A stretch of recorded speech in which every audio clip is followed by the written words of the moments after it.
could really use a ring light. I mean, lighting usually makes cameras look better. It's just this is how this looks infinitely better. Yes. And we'll get you a new webcam and some other stuff. Use that funding that we have, obviously. Yeah, the scads of money. Because today we're diving into one of the most unique releases to hit PC this year, Death Stranding 2 on the beach. After a lot of anticipation, the sequel to Kojima's famously unconventional delivery sim meets cinematic experience has finally landed on PC. And it's me. I spent some time trekking across this strange, beautiful, and sometimes frustrating world. Was it frustrating? Sometimes. So this episode, we're gonna break down our impressions of the PC version and the PS5 version, and how it performs, how it compares to the original, and whether the gameplay evolution actually improves the experience. We'll also talk about the story, spoiler free, because this game is built on the story, the visuals, and some of the biggest community criticisms that have been floating around since the launch. Is the sequel more accessible? Is it too easy?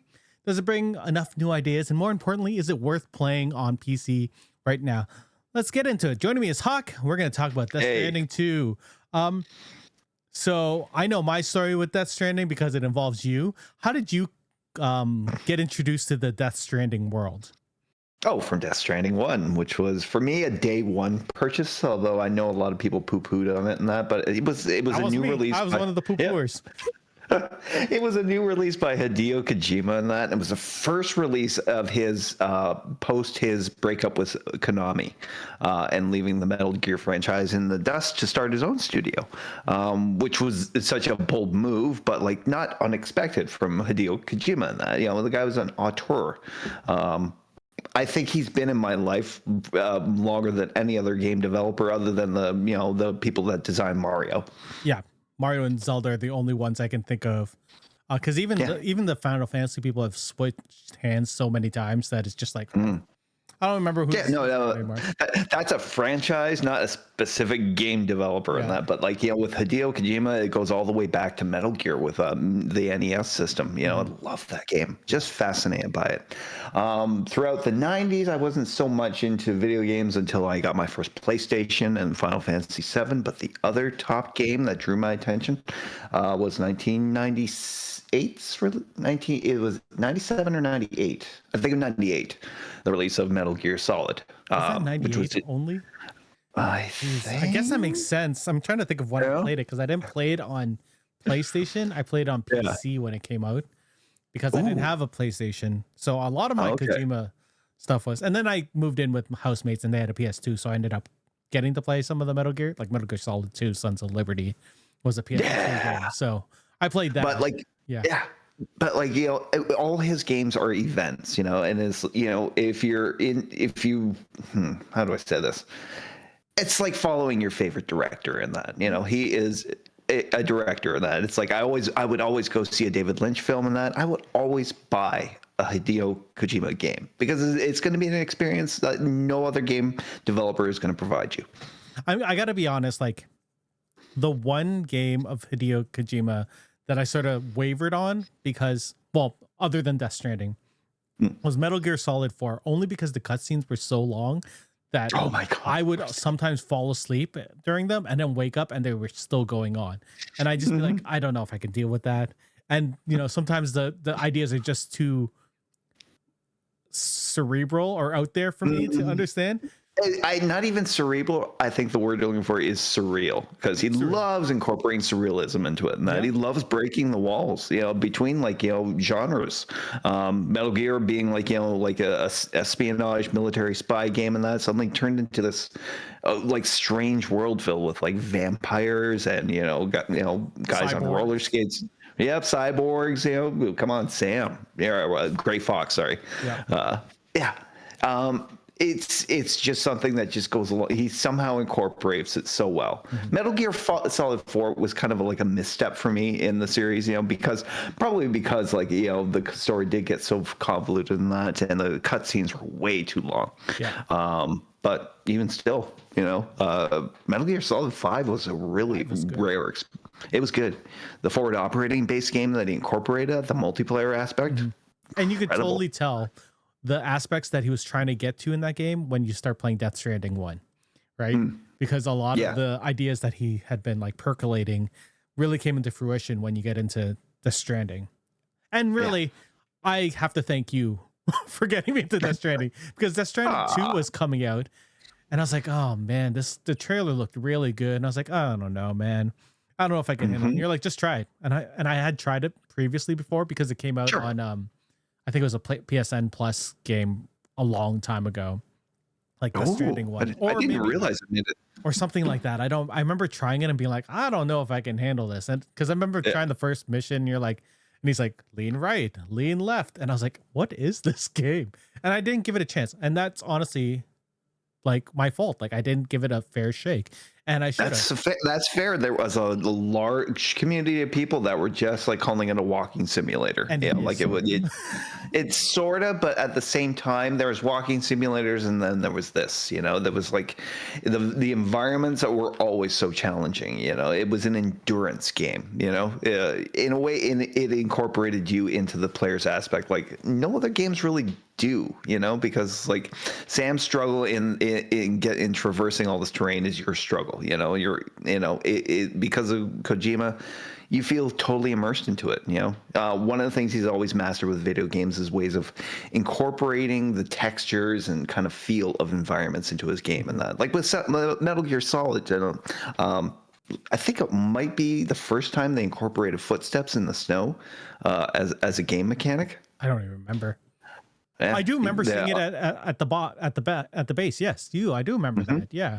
Yeah, the whole thing about like how temperature changed and your breath was visible to the enemies was also like such an amazing feature. The little things, right? You know, he approached video games as a director in that, and directors are very conscious of the environment and the way it affects like their actors and that, and he was always careful about incorporating those aspects into game development. Yeah, and it's not just the aspects of the game itself. I went to the Death Stranding concert. Obviously, I'm wearing the shirt right now. Yeah, jealous. Like just a couple days ago, and they actually had a video recorded by Hideo Kojima, and he talks about how he incorporates music into the game and how it's very conscious. He doesn't like when music is just sort of trapped in a medium, right? So there's a video game music, and it's just like, well, it's there because it's in the video game. He likes having it sort of be part of the experience and be part of like his life. So he would bring in music that he loves himself into the game and find a way to incorporate it. And this is really important in Death Stranding 2. Death Stranding 1, not so much. Like the music was there, but I feel like it was more emotional in 2. You know what I mean? There are times when Low Roar would come on and you're just like, oh my God, I'm getting there, isn't it? This is happening.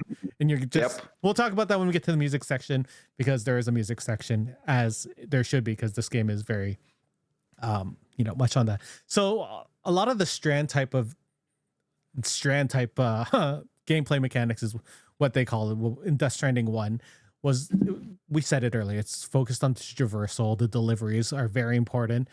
But there's also this type of connectivity between all the players that play the game. That's the strands that connect us together. The part of what the whole world is about. That was something really unique in the first game, and I'm glad they brought it back in the second one, because you would start building roads or building structures, and then your fellow players that you never see in the world would help contribute to it and help build these places with you, and then you benefit from being part of the whole, which is an amazing experience as a gamer, especially in a game that can feel so lonely in Death Stranding, because you are just this lowly porter just delivering things around. But to feel that connection, and maybe that's one of my qualms about the game, but we'll talk about that later. Did you enjoy the original enough for a sequel? Did you think there was going to be a sequel after you played the first game? To be honest, I thought it was going to. I did not expect a sequel. Like the fact that there is one, it was really surprising to me. Because if he had just left that alone as an experiment and moved on to something else, I would totally have understood it and still stood by it to this day. Because the story itself was completely it was self-contained. I still don't understand a lot of it in that, but it could have ended off right there, and it would have been fine.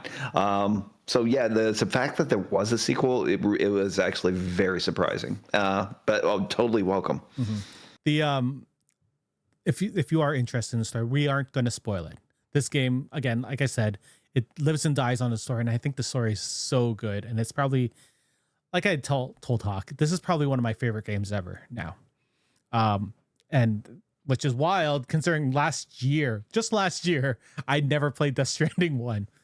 I know. So the first game came out on PS4 on November 8th, 2019. It was a PS4 timed exclusive. It eventually came out on Xbox and on PC. I ended up playing it on PC after also having it on PS4 and PS5. But yeah.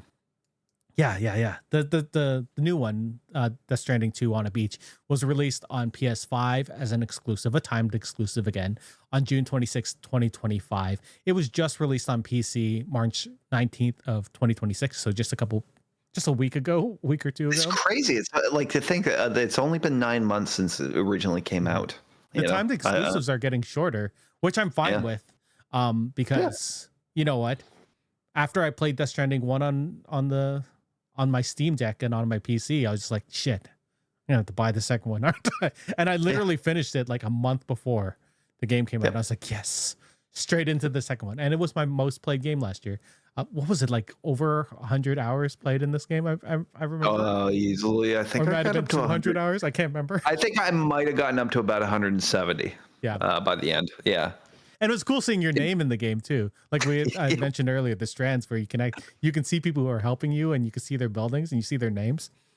Yeah, wild. I mean, like it was an aspect of the original game. If anybody really kind of had an issue with it, I think maybe around 2019, and that I think maybe the focus was more on multiplayer games for people in that, and people heard that this was a multiplayer game, but definitely not in the traditional sense that you would think, because the strands that you make with other players throughout the game and that they benefit you in different ways, and that they'll do, it can be as something as simple as basically dropping an item that you might need in the middle of a certain combat. So helpful. Yeah, so helpful in that. There's a lot of combat I probably wouldn't have survived in the first game without it. For sure. Yeah. You also feel this connection, like, there's a big fear, that thing, what do they call it?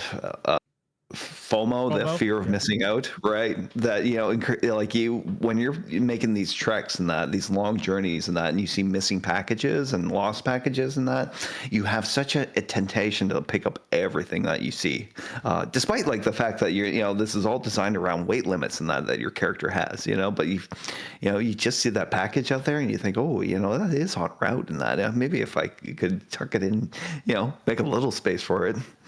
Yeah. And weirdly making things difficult for you on the final leg of your journey, but it's no, I love the connections between players like that. It's multiplayer without actually interacting. Mm-hmm. You do kind of see people in that, but they're mostly like those guys that just wave back at you. Yeah the random porters. That's important. Well, while we're here, I might as well start talking about the gameplay, the actual. I gotta make sure this works. Oh my god, am I frozen? Nope, I'm not frozen. Cool. Hey. Because it is a PC version, I'm going to talk about a couple of things. The PC version obviously has updated specs, or at least updated things that make it, a little bit more unique. You get higher resolutions with the 4K and the 8K, or if you have that. We have ultra wide support, which is what I'm playing. I have an ultra wide on my PC, so I played an ultra wide, which makes it a little bit more epic, a little more cinematic, which is strange to say because this game is already I've seen some footage of that you displayed in that, and the fact that like you were like ducking behind a barrier in that and had much way bigger angle of the battlefield around you in that. I thought that was really impressive. It is quite helpful. Like I've cleared bases now that I'm just like, before there would be like people just coming at you, but now I can just like swivel around, or I'm just used to the combat now. I don't know if I'm getting better or if it's just the ultrawide that's helping me. There's also a lot of ways you can tweak the PC settings, right? You get texture quality, you get shadow detail, you get anti-aliasing, their frame frame rate caps. Also, you can use keyboard and mouse. Although I don't know why you use the dual sense controller, you get the whole haptic thing. You get the sounds coming out of the controller, which really is the way you should be playing this game. Honestly, the load times, which the PS5 is known for its really fast load times, same on PC. If you have a solid state drive, it's negligible. I don't even notice any difference. Yeah. Really, the gameplay, other than making it more cinematic and more a little bit epic, and it looks a little bit nicer on my PC than it did on my PS5 because I have a standard PS5, not a PS5 Pro. Like I think it looks really good on the PC, a little bit better than the PS5, but not much better, right? I think the PS5 does a wonderful job. And, that machine is what, 5 years old now, 4 years old. I know. So are we. I don't know what you're talking about. We're the same age as we were before. But yeah, the PC version, like if you don't have a PS5, PC version is not like stumbling on any counts. I'm not sure if it's Steam Deck verified. As of right now, it's a big question mark on Steam. So I've not tried it. I don't plan on playing it on my Steam Deck because I have my ultra wide and I want to play it on there. So there you go. But this, the experience playing Death Stranding 1 on my Steam Deck was actually quite good. Like there were no stutters. It was a solid experience. So let's talk about the gameplay. So we know that the core gameplay revolves around delivering cargo across dangerous terrain, and you have the balancing, the planning routes, the managing your stamina, as well. There's obviously environmental hazards, different rain, different there's flooding now. I don't recall there being flooding in the first one. There was lots of snow effects, and there's gate quakes and lots of new environmental hazards. And then we get some more tools to help you traverse around that, the terrain. What did you think about the evolution on the gameplay? Because I remember talking to you as I was playing Death Stranding 1, and I was like, there are some issues I have with some of the stuff like the organizing cargo, blah, blah, blah. But I remember you saying when we first started playing Death Stranding 2, a lot of this was like evolved. Like the map is so much better. The cargo, the auto organizing, everything. Auto organizing for cargo. Everything is just so much better in the second one because they've sort of streamlined and made it a better experience for the player. Sure. The experience is just like it captured the first one, just like added way more to it. Some of the things like carried over, like, walking obviously is a big thing in that until you get into vehicles. I found I use vehicles a lot more on this one. Same. I think I had a better understanding of the economy of this world better, and that the value of like materials that you were collecting and setting up, and that chiral is the big money in this game. The chiral crystals that you collect throughout the desert are what you use to craft yourself a bunch of new gear. And like as far as new gear, there was like a ton of stuff, particularly with gloves. There was lots of different gloves for different functions, and that, like, the chakra gloves that you pick up for, stunning enemies, or some of the others. It's maybe a spoiler in that. Yeah, let's not spoil anything. But there's lots of different gear. More gear. Yeah, the gear is great. It just seems like a big expansion of what he did in the first game, and that, and it was just seemed like somehow the experience translated better this time, in that for players that didn't want to kind of take the time to get to know the first game, and that it was a lot easier for new players to get into this game, and that who were curious about this world. And the traversal still felt fresh. It didn't feel like it was, oh man, I have to go pick up something and go over here. I know fetch quests are very iffy in the gaming world, but I never felt like, oh my God, I'm gonna have to go catch this thing and go do this. And it didn't feel like that gameplay loop was boring in this game. Like it felt better, oddly enough, in this game than the previous one. Oddly enough, the fetch quest in this game is basically trying to unlock the best versions of certain types of gear. And that there was a particular gentleman you had to visit on top of a mountain in a very treacherous region. In that, when the sky turns red, yeah. But you had to go back and reach your 5-star quota and that at certain outposts and that in order to get the best form of certain gear. Like say a silenced tranquilizer sniper rifle. Yep. Which I never used. I ended up using it quite a bit, but no, it forces you into the interaction and that to finish up, with these people that you meet and carry the storylines out. There a lot of story is built into those interactions. My only disappointment this time around was it didn't get like a certain cameo in that from a late night talk show host, former late night talk show host. There was rumor that he was going to do a voice for someone, but I never ever heard it or I never saw it, so I don't know if he ever did end up doing it. I don't know. Yeah.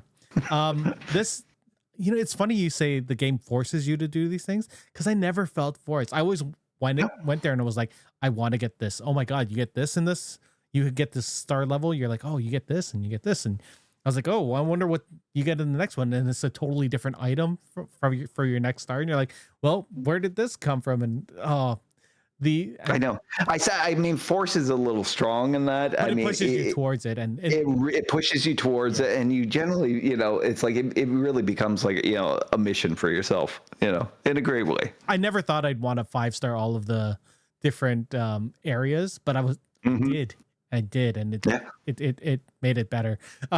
Did you ever end up using like the strand? Like there's an option. This is not really a spoiler, where you can connect to more people and therefore get more player use structures. Did you end up using a lot of the player use structures, or did you find yourself being like, you know what, this watchtower would be better over here and this one's not useless? There are a lot of bridges for no reason. I didn't really break people's structures down a lot in this game. And if anything, I ended up finishing on that because it's like it's about geography and where people place certain things in that, because like optimizing like where you put, say, like a zip line can connect like with somebody's pre-established zip line, and that builds a really and in that way builds like a great kind of network for travel, and that if you do want to like try and 5-star certain very off the map outposts, connecting with other structures there and adding to them is the best way of doing that, and it becomes this insane quest because you're just constantly thinking about resources, and finding more all the time. Today I was trying to rebuild a mine, or not a mine, but a path towards a mine. And I was like, okay, well, I have to make all these roads. I see that people are helping me, but they're not ready. And I'm just going to keep on going between my mines to just get all the stuff for it.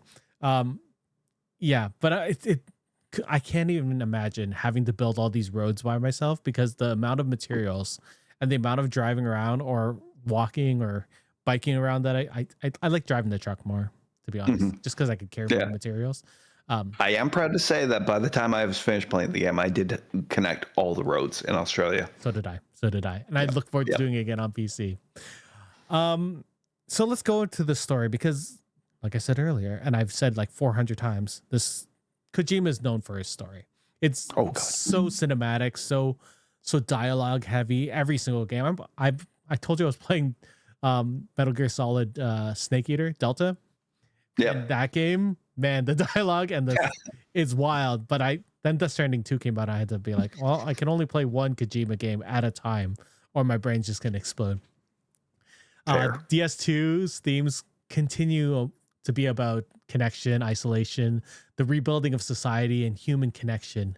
And there's so much emotional storytelling with this surreal imagery. When we were at the concert, I went with my wife to the Death Stranding 2 concerts, and they would show different montages of the video game. So maybe they'll talk about Nirvana. They're doing the Nirvana song, and they'll show sort of his backstory. And she's like, "What is going on in this game?"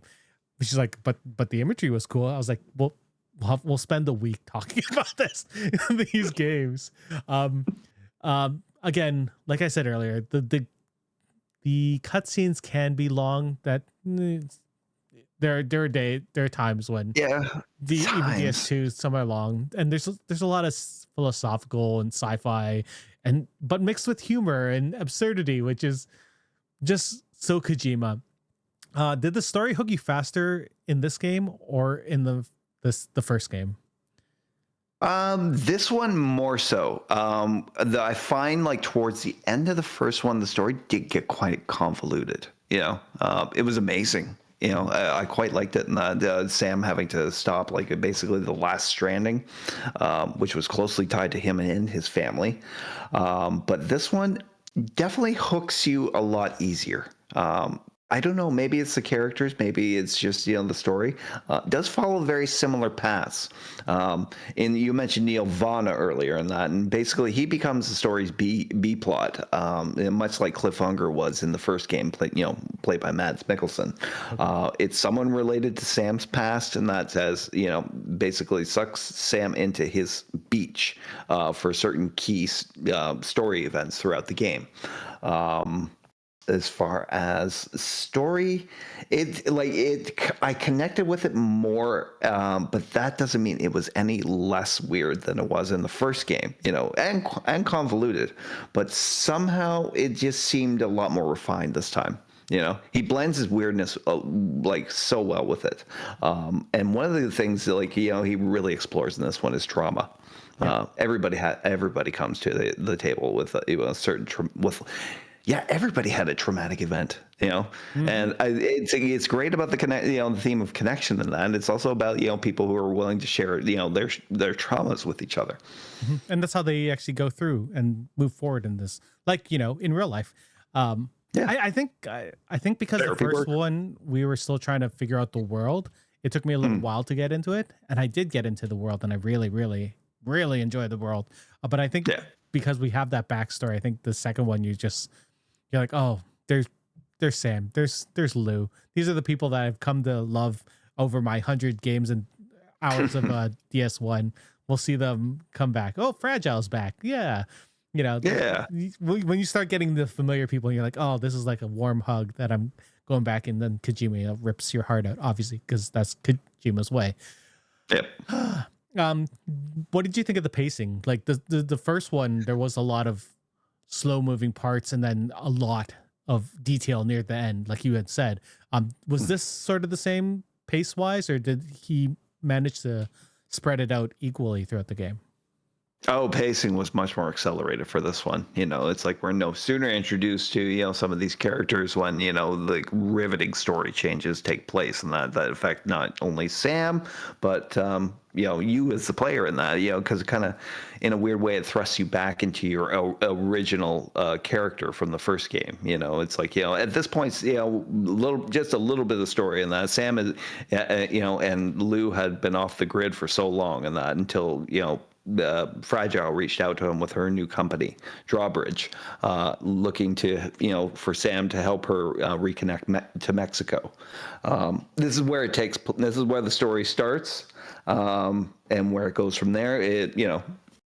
Insane. But yeah, I mean, like pacing wise, it plunges you into an event that kind of gets you back into the where you're supposed to be for the first game, and then from there on it's familiar territory, but again, I think the pacing is so much better. I don't know why. No, I agree. It's a little bit more faster. It's more, I don't want to say breakneck speed, because it is. No. There are because there's so much time for isolation in this game, and that just exploring these vast continents. But there are some really big moments that happen really fast. We didn't even mention what the story was. In Death Stranding 1, we hear about this cataclysmic event that occurs, and then because of it, people become isolated. And the goal of the first game was for the government, the UAE. I think it was UAE. No, that's a United Arab. No, it's the United American Cities, UAC. UAC, the cities, right? I'm sorry. Yeah. Not UAE. The UAC sends out these people with these powers where they can, detect these ghost-like beings Yep. Um, Let me I don't let me try and without try spoiling it. and. I The- know it's so hard to define. Basically, you deal with a world where the connection between life and death has become very tenuous. Mhm.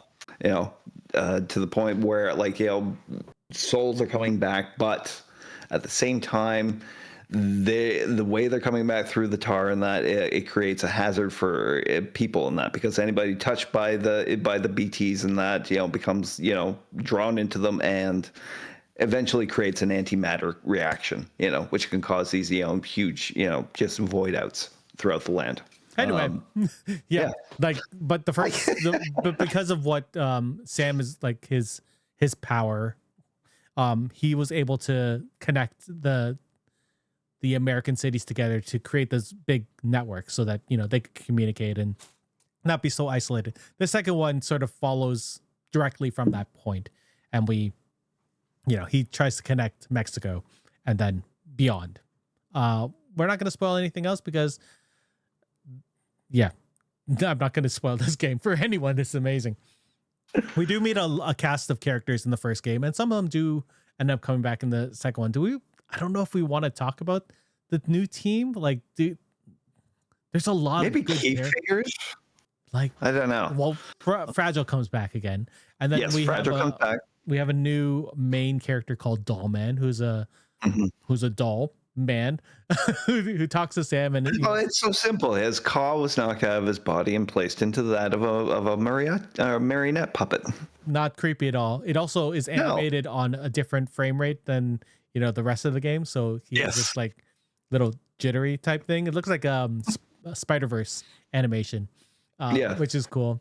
And then you're part of a ship crew as well. I don't know if I want to spoil these people. Were they heavily featured in the trailers and stuff? I never really watched them. I mean, there were certain guest appearances which were definitely featured in the trailers, and that George Miller, legendary director of the Mad Max series, and that it appears as Tarman, the pilot for this new vehicle you're using to traverse the tar pits and that connect you to different points across the continent. Quick travel is so wonderful in this game. Because you can't have one legendary director without having another director, because in the first game you get introduced to Dead Man, who's played by Guillermo del Toro, who returns in Death Stranding too. Like, you get one amazing director. Like, I played Death Stranding 1, and then when I saw George Miller, I was like, how is this possible? I know. How does he do this? I know. And bigger question: how did he never get David Lynch to appear in any of his games? I mean, he could have tried, and Lynch probably was like, I'm really familiar with that medium. I don't understand it. Anyway, there's some new characters that are really good. And I don't want to. Fragile Dollman, Tarman, Tomorrow. I guess Tomorrow is really featured because she's on all the posters. Played by Elle Fanning. She's a mysterious person you find in your journey. Crazy the level of talent he attracts for these projects, and that, Norman Reedus, one thing. Léa Seydoux, the French actress, unbelievable get. From the last game, we had Margaret Qualley playing Mama. In this game, we have like such a variety. Elle Fanning and I can't remember. The Japanese actress in that who plays Rainy. Kimiko. Shioli Kutsana is the Japanese actress who plays Rainy, who is also in the Deadpool movie. Bye, Yukio. Hartman is back again. The president is new. He's not really. He's He's sort of important, but and then there's a mysterious red samurai, which that storyline was so confusing in this game, but hilarious. And then I'm not gonna say the last big returning person because I don't know if people know who the bad guy is in this game. Anyway, that's not to spoil anything. Let's talk about the visuals and sounds because this game brings photorealism to a whole new level. The landscapes, I think I messaged you when I started playing this game and I was like, did they just use real photography in this game and this model is just walking over it because like I have the first part of the game playing right now as we're reviewing it. And that first when you're walking with Lou and Sam just over the mountainside, it's like there's nothing there that looks fake.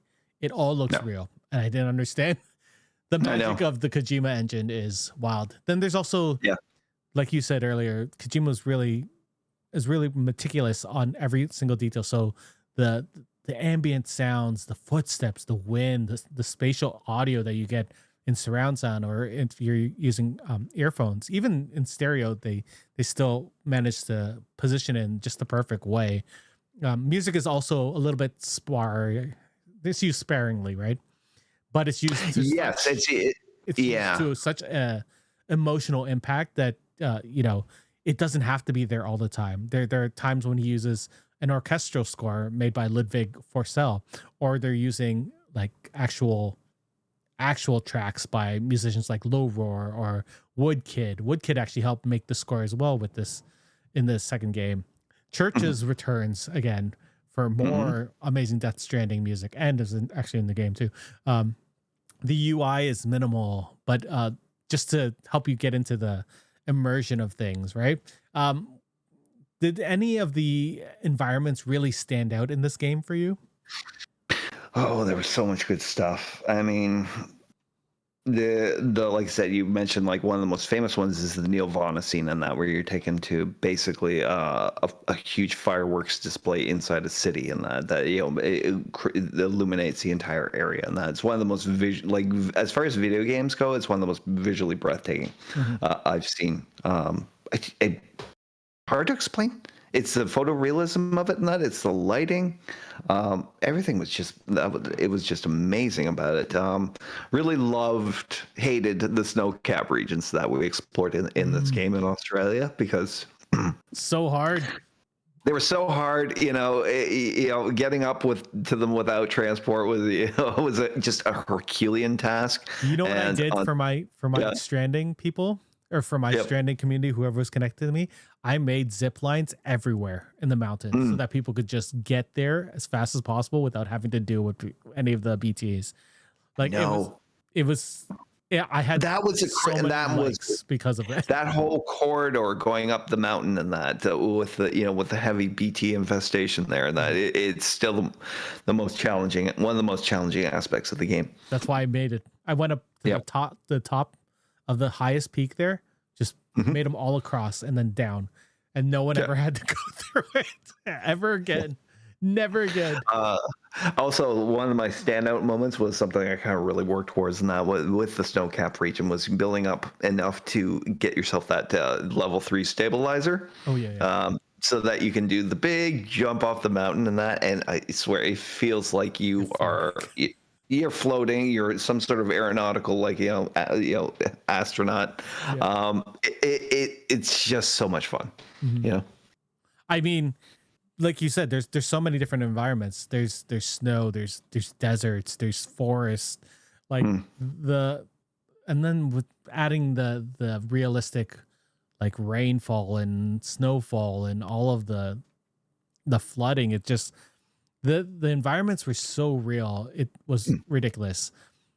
And just watching I think from the moment you get out there as Sam, you're walking across mountaintops, you get your first gatequake, which is an earthquake for this world. It just sets you on this expectation that never goes down. Realism wise, you're like, this is just what the world looks like. It looks amazing. I know a lot of people watch I've watched reactions to people in that, and then the startup of the game, when you see like those close-ups of the environment, and that's all game engine. Yeah. I didn't understand it doesn't. It doesn't process it basically is. People had that exact same reaction. It's like, am I really watching like the game environment in that, or is this just completely CGI cut? No, that's the game environment that he designed for it. Even the cutscenes were all done in engine. Like there was some sort of AI driven thing by a director recently that was like a history show. I don't know if you heard about this. They talked about a quarter crew last weekend, and I'd seen it previously, and it was a very famous director who did it too, which was unfortunate. I remember looking at it and being like, "There's no soul in these eyes, any of the eyes in the AI anime things." But you look at like what movie did I see recently, like Hoppers or stuff like Pixar animators and stuff can really bring out the lifelikeness of eyes, and Yeah. really that's what you get in this game. Like you don't get video game like dead stares in this game. Like Mm. you can tell that these are people. Like even in Oh the yeah. first game, Mads Mikkelsen, he didn't always look the greatest, but he always acted like Mads Mikkelsen, which Yeah. was amazing. And then you added what 5 years after, Mm. and that technology has just gone up. Like the model that Sam has, like that's Norman Reedus. That's just Norman Reedus. That is, it's just Norman Reedus, yeah. Like everyone just looks perfect. Like they just look Yeah. exactly the same. And there were times it was like, Nah, if they make a it's movie about his story, they could just use the game because no one would tell. It just looks that good. yeah, I mean, like this is, this is why people use AI are so dumb and that, because AI is just a singular like program. It's like, yes, it's very smart. You have a very, it can access a lot of different things very quickly, but it's still just one singular consciousness. It's you're just basically asking a program to do something for you, and it can render it to a interesting kind of level. But at the same time, it takes like a hive mind to get these things done, and that you have like a million people now working on these projects, and that getting everything right, and that's like asking themselves, what can we do better, And it takes a multiplicity of those kind of voices and talents, and that to get this level of perfection, Yeah. And It's not Kojima just always seems to expect the best of his people and not like overwork them. Like I've never heard of crunch from them, which is no. nice. He always seems to understand. He 'Cause he he's one builds of the, he builds an atmosphere of trust, with his company, with his actors. It's like this is why it's like they'll drop everything to go work on a project with him. for sure, for sure. Yeah. The visuals on the PS5, I don't think there's a game that looks better than this game No, that I can think of. not really. And the PC version, I would have to say the same thing. Like nothing has looked as good as this game that I can think of. Like it is current gen, where everything else just feels like, oh, it's a little bit nicer than last gen. This is current, like this is next gen, current gen. That whole thing. What did you think of the audio used in the game? I talked about how it was often used as an emotional support, or at least a way to elevate the emotions in certain scenes. What did you think of how it was used in the? I mean, like beyond like just the little atmospheric touches that he does, with the footsteps, and as you were saying, and that it's his use of music, and that it's like he knows like when the best places to not use music are, and that's basically when you are out and wandering in these lands, and that it's like he really amps up the isolation.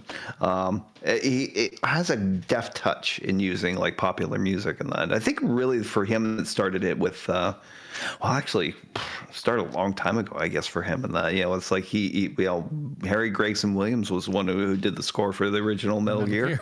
Yeah. Solid in that, and he's just always kind of upped the game since then. And that incorporating like James Bond kind of theme music into like Snake Eater, with the theme song, Snake Eater. I did not know that they had done that, and then it happened in the game, and I was like, this is brilliant. Brilliant. Great. It's a person who loves movies, and we know he loves movies, like right down to their core.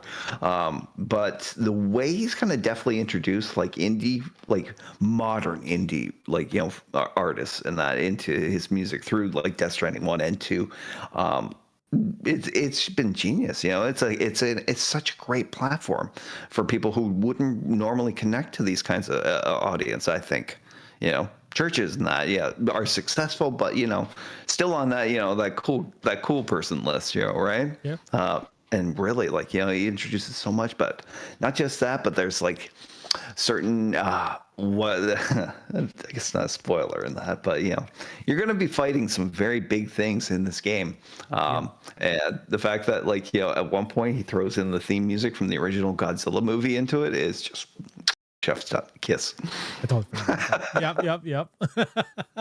I also love that he put in his favorite artists in this game. Mm. Like Low Roar is a indie artist from Iceland that he loved, and he Mm. put him in this game.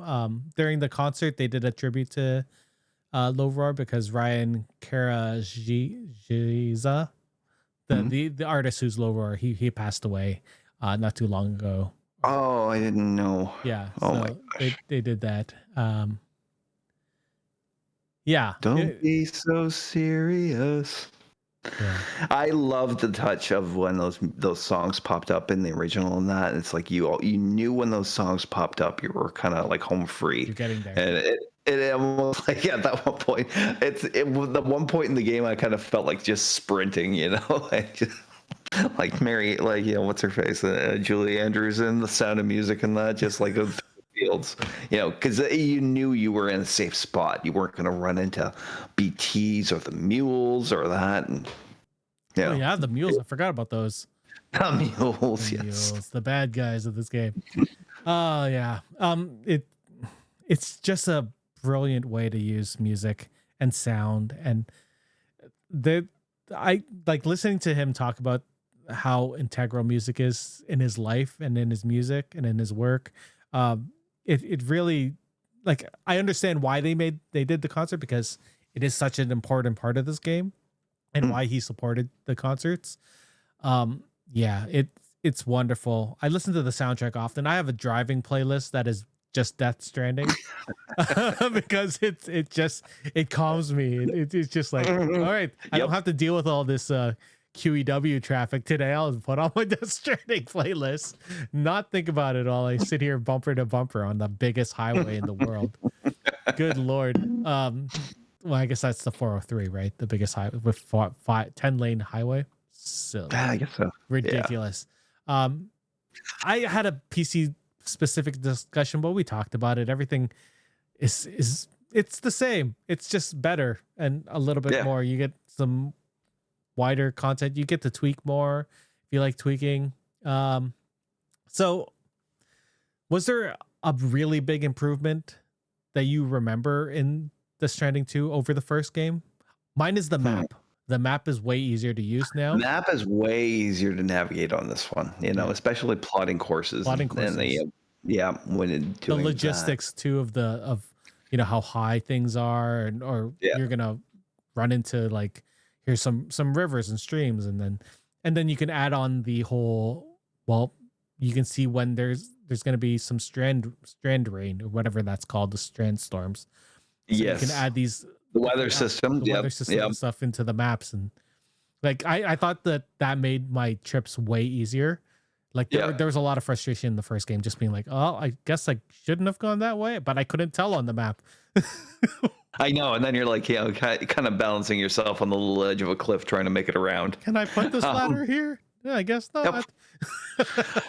Other improvements in that, it's like hard to describe, but I did like the improvements with roads. You didn't just like build one road and that. You had to actually kind of build up the stages of the road and that, and everything kind of netted you something for that effort and that. Like with roads at stage 3 and that, you got canopy going over it and that to protect you from timefall rain, which by the way is one of the biggest dynamics in the game. It's the one that keeps you like the impetus to keep moving, going. And that because you have a big like parcel of packages on your back that is slowly being destroyed by timefall rain and that, and it's, making sure you have enough canisters of the stuff in that to keep the packages good. That's why I use trucks. Just put it in the back. Yeah, you don't have to deal with it. Put it in the back. You don't have to deal with it. This is exactly why I got more into vehicles in this game.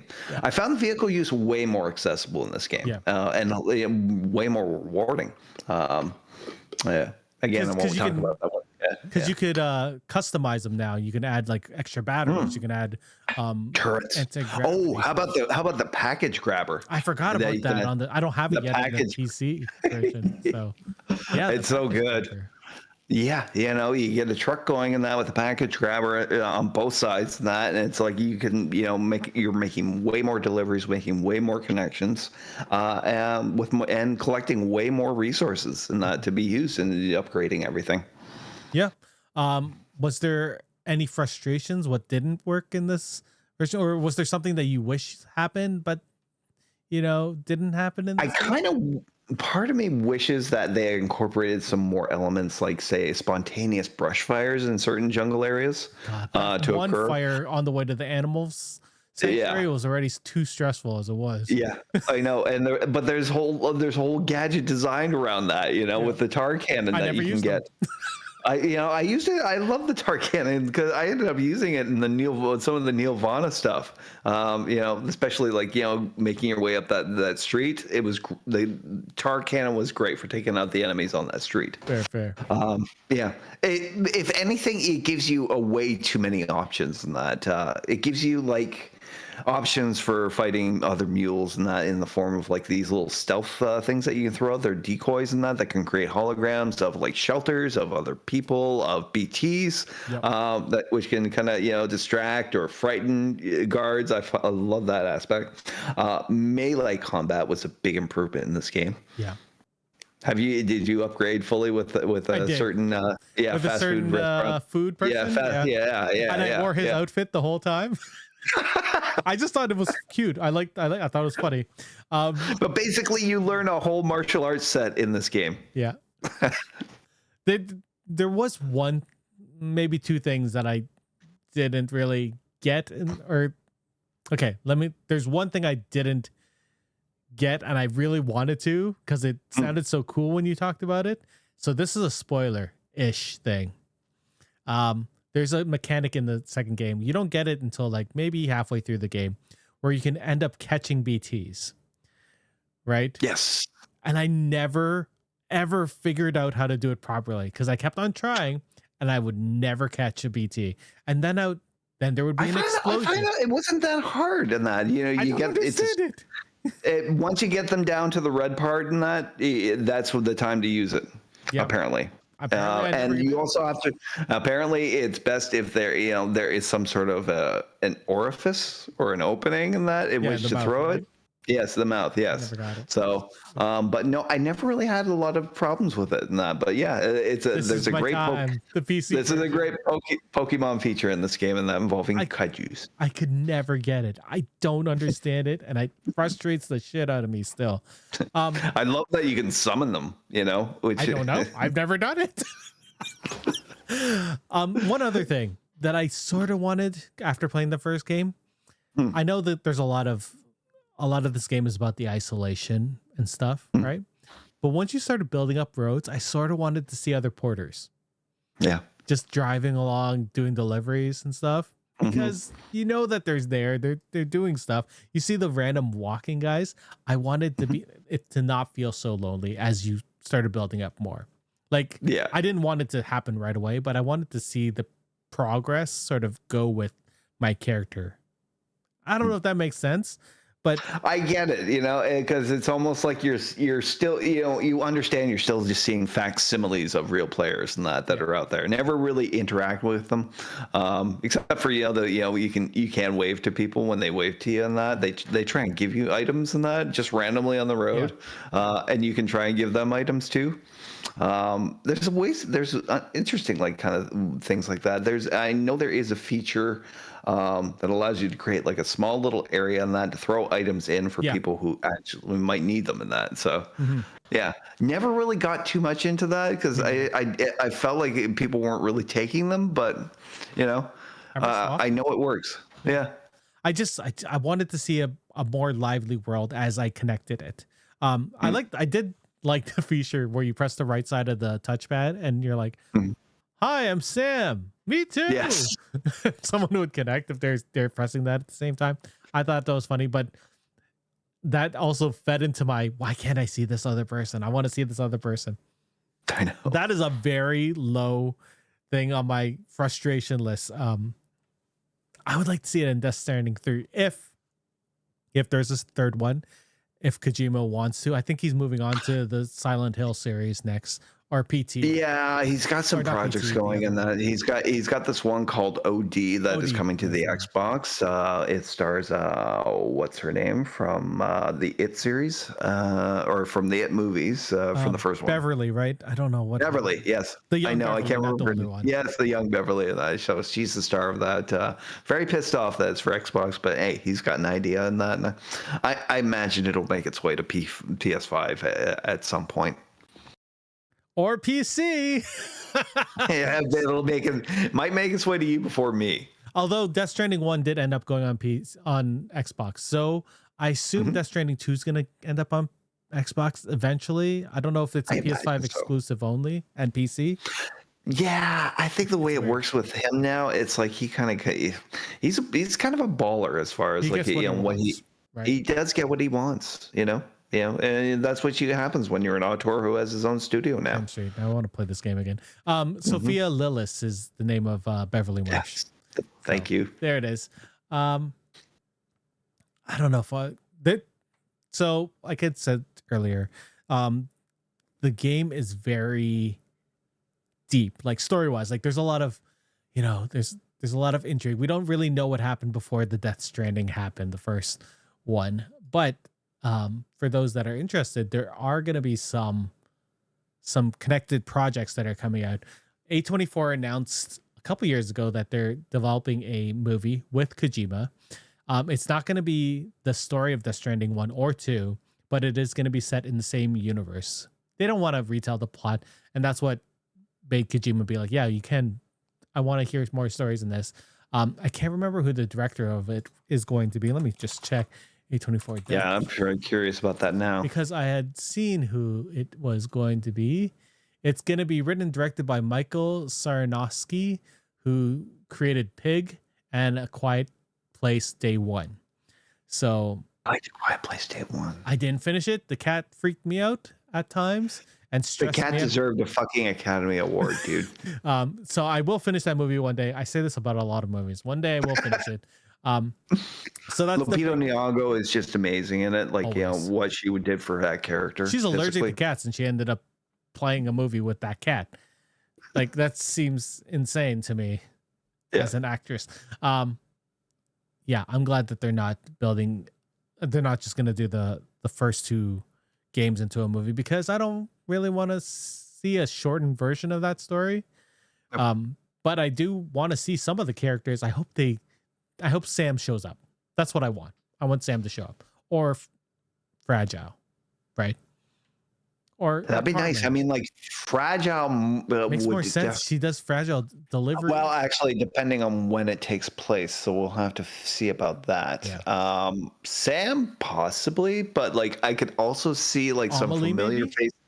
Amelie, maybe, especially if it's like that's if it's Bridges. If it's Bridges, we might even see Deadman. Yeah, or Die Hardman. Mm-hmm. Oh man, bring Deadman. Yes, I want to see Guillermo on TV. Yeah, on movie. Right. There's a lot of potential for crossover with the world that we know, but making a very smart choice in that. It's of exploring an original story with, I guess, an original porter. Because it'll probably allow us to learn a little bit more about the BB system. Yeah, which we still don't really know. There are clones and not clones. There are serial numbers on these, and they're all but they were all babies that were born, but they were babies that were born with who were basically close to the beach. Stranding. Yeah, there are. I don't want to ruin that storyline from DS2. I know, I'm not gonna talk even when you try to explain it without ruining it, and that you just don't have the words, Meg, my wife is a midwife. I saw a part in the concert about this. She was like, "What the fuck is going on?" I was like, "I don't know how to explain this to you," but there's gonna be also 2 animated connections in the Death Stranding universe. There's gonna be Death Stranding Mosquito, which is an animated film. It's directed by Hiroshi Miyamoto, written by Aaron Guzikowski, who made Raised by Wolves. It's another original story set in the same world. So this is going to be completely separate from the live action movie. And then finally, we're gonna get the Death Stranding Isolations animated series. This is gonna be on Disney Plus. It's supposed to be coming out next year. Another new story with new characters, and it's gonna be a 2D animated series. Oh, Oh oh, yeah. it's almost too much. No, it's not too much. I want more. Just give me more. It's like when we played The Last of Us, and I was like, I want to know about what else happened in the world, I not know. just with like. That's why I'm sad that the big game got canceled for Last of Us, the multiplayer one. You know, Yeah. I would like Yeah. to know what happened. Anyway, there's also supposed to be an AR style project, but I don't really know anything about it. It's a collaboration between Kojima and Niantic, who does Pokemon Go. I don't know if I can deal with I with an AR game and being like, I don't need to see BTs in real world and try to collect them or whatnot. That just seems like too much. You know what? To be fair, I like this world enough that I would be like, I'll give it a chance. I'll give it a chance. It that can would be terrifying. Going through a forest and hearing I'm behind just you. glad that it's not a VR project because I can't. I cannot. I don't think I can handle it. No. Any? Who do you think this game is for? Like Death Stranding 2. Yeah, that's the thing. It's like there is no pre-installed audience for this game, which there really is so unique. It's an experience like Souls went through a few years back when Demon Souls came out. It was like there was more of an installed audience for that, but at the same time, nobody had played a Souls game because Souls games didn't exist. I feel like this kind of treads that same territory in that this is a unique gameplay experience. So, who are the audiences for it in that? I really couldn't even begin to pin down. It's not for the first person shooter crowd. It's not for the 2D scrolling crowd. It's not for the stealth people because it's not always. It's not even for the open world gamers, really. Because open world gaming still has all those aspects of I don't know. Obviously there's combat in this game, but it's sparse. It's like the biggest combat will usually take place with BTs in this game. Really, I think it's more mules, to be honest. Because to be honest, no. I mean, I find at some point it almost becomes comically cartoonish in that because Sam, is so overpowered, right? Between his choices of weapons and that his hand-to-hand combat. I think in that way it's meant, to immerse you more into a movie than it is a game, because consequences don't really seem to exist for Sam. When you play, right? It's like Sam never really dies. When he dies, he just pops back. But it's he not also that explodes.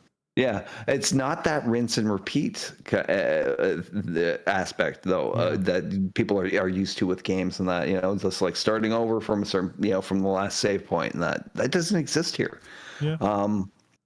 Yeah.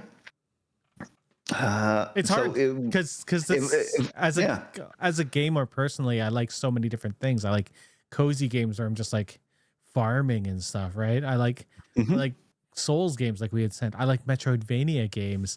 This game scratches so many different itches of things I like that I'm just like, I don't know which of these people, because I have friends that'll just play Animal Crossing forever, right? Or exactly. Pokemon Pokepia, which has been a big hit at my house. Like that's just Minecraft / Animal Crossing with Pokemon.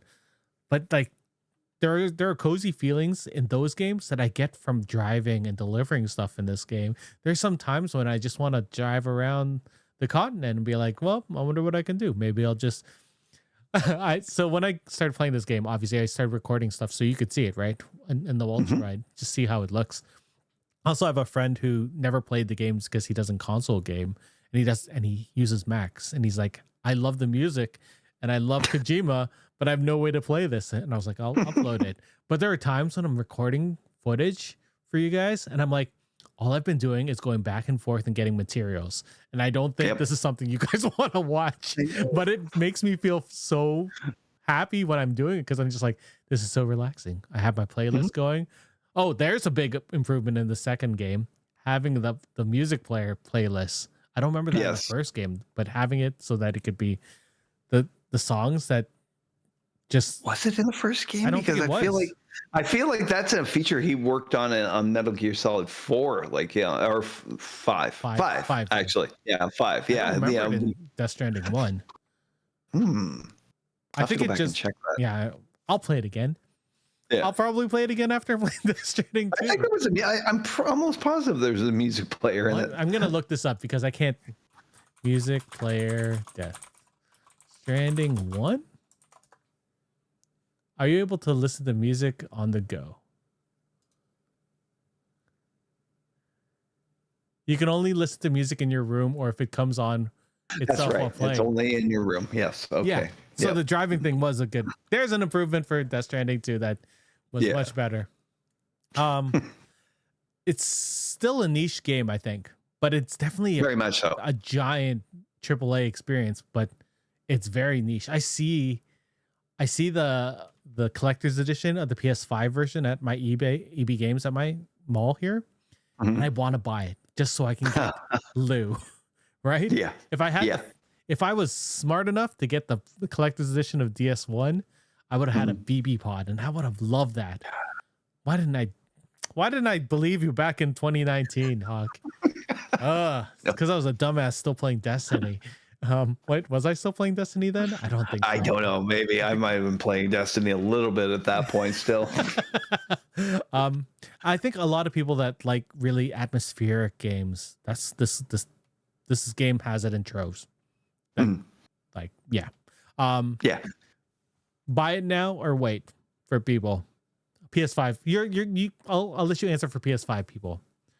PS5 people, yeah. If you haven't played it by now, yeah, you pick it up. And that, it was nominated for pretty much every single game award last year. If Expedition 33 wasn't out last year, this game would have swept everything.